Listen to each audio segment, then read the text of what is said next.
What's up, Falcons fans? We're closing in on 10,000 subscribers here on Falcons Today. We're only 360 away.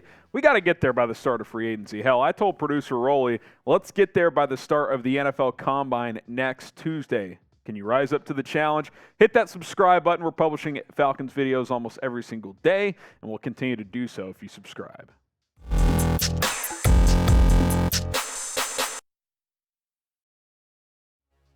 Falcons rumors are hot. I'm Harrison Graham. You are watching Falcons Today by Chat Sports.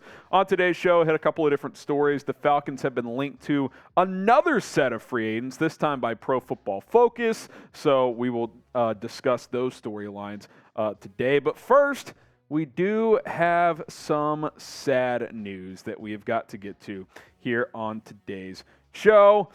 R.I.P. to the Daron Payne rumors, because Ben Standig is reporting that the Washington Commanders are expected to use the franchise tag on free agent defensive tackle Daron Payne. Two people with direct knowledge of the situation told The Athletic. Mike Florio reported this as well. Just tragic for Chat Sports as a whole, because all of our channels were interested in Daron Payne, but sounds like he will not even hit the open market. This is just bad business from Washington. You know, wait till March 7th to tag him, but looks like the Daron Payne pipe dream is dead, at least as far as a signing goes. Maybe he's a tag and trade candidate for some teams, but if anything changes there, we will be sure to let you guys know. What rumors are kicking into gear, a player who was on the franchise tag last year but may not be this year, that is Jessie Bates, as he is potentially an option for Atlanta. PFF is predicting that he will end up as a Falcon. He had dinner with some Falcons players over the weekend as well. I mean, the momentum is certainly heading in that direction. Here's Pro Football Focus on a potential Jessie Bates to Falcons signing. He says, or they say that the Falcons have a need at safety, and Bates could be a good fit, especially since they hired Ryan Nielsen, the New Orleans Saints co-defensive coordinator in 2022. Richie Grant is a solid safety for Atlanta, and the Falcons could move him all around the field, but they could upgrade Jaylinn Hawkins' spot. They go on to say Nielsen was part of the Saints coaching staff that had always had quality safeties on the roster, such as Marcus May, Tyrann Mathieu, Marcus Williams, Von Bell, and Malcolm Jenkins.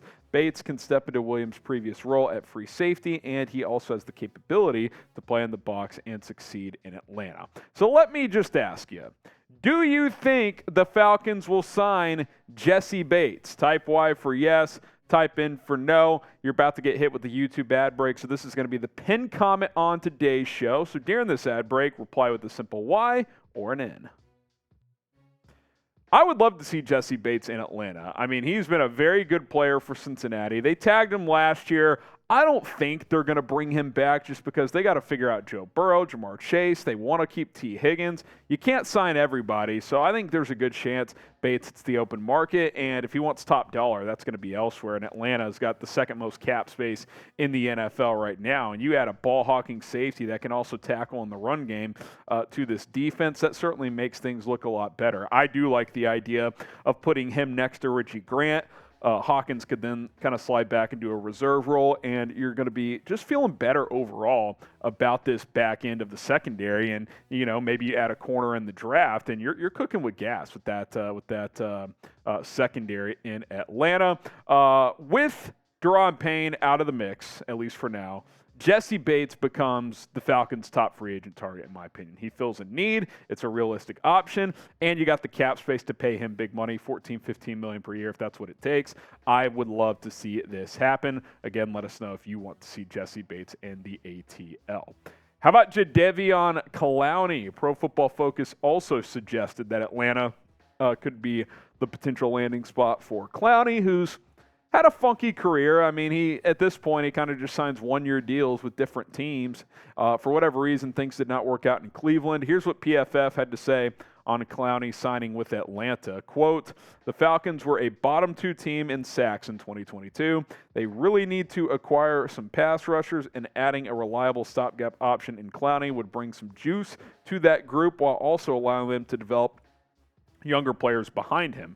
Clowney is coming off a down year in the pass rushing department, only totaling 29 pressures and 2 sacks, but a change in scenery could allow him to thrive again, similar to what happened in his first year in Cleveland. He could also be a good veteran presence to some of the Falcons' younger defenders.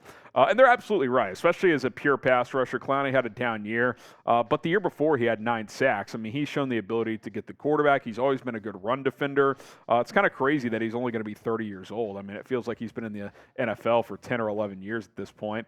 But it hasn't been pretty for him as of late. Remember the reports late in the year out of Cleveland? If you didn't, it sounded like both parties just kind of broke up. Kind of like Mariota with the Falcons, to be honest. Like, both sides are kind of just like, yeah, you can go ahead and stay at home. Like, we're kind of done with this. So hopefully he can get back on track, because in 21 he was good. He had 9 sacks in 2021. I liked what he brought to the table. But in 2020 he had some injuries. He wasn't very good. 2019 he was okay in production. So he's never really lived up to the billing that he had when he was coming out of South Carolina, but I still think he can be a positive player. He can certainly help out this defensive line that hasn't been very good in recent years, and I don't think he's going to cost that much. I mean, he should be less than $10 million, so the Falcons can afford him as well. Now, do you want the Falcons to sign Jadeveon Clowney? Type S for sign or P for pass. I think if the price is right, I would take a chance here, because I still think he's a good player. We'll have to wait and see. All right, let's talk about an internal free agent now. Is Kaleb McGary coming back? Is he going to re-sign with the Atlanta Falcons? Pro Football Focus weighed in on this as well. Here's what they had to say. Due to Atlanta not having a veteran quarterback on the books, they should give their young quarterback a reliable tackle. McGary and Chris Lindstrom together could be the best run blocking guard tackle duo in the league.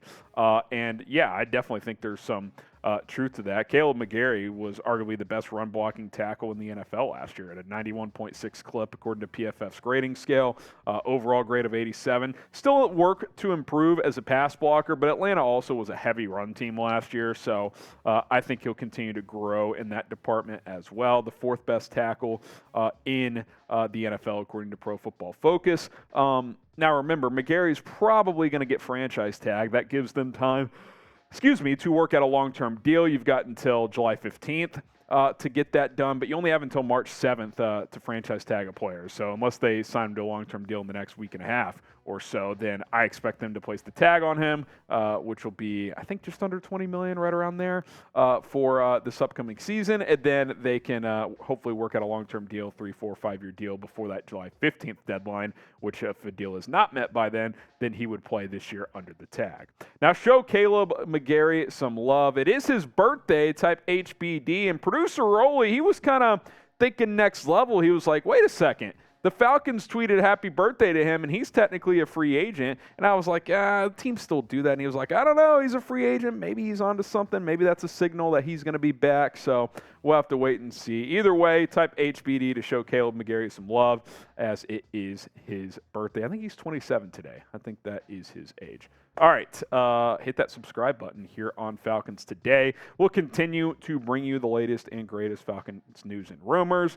I'm sure there will be more Lamar talk. I know some of you guys don't love it, but the rumors are out there. We gotta discuss it. That's part of what we do. So subscribe today. Let's get to 10,000 subs and watch this channel continue to grow.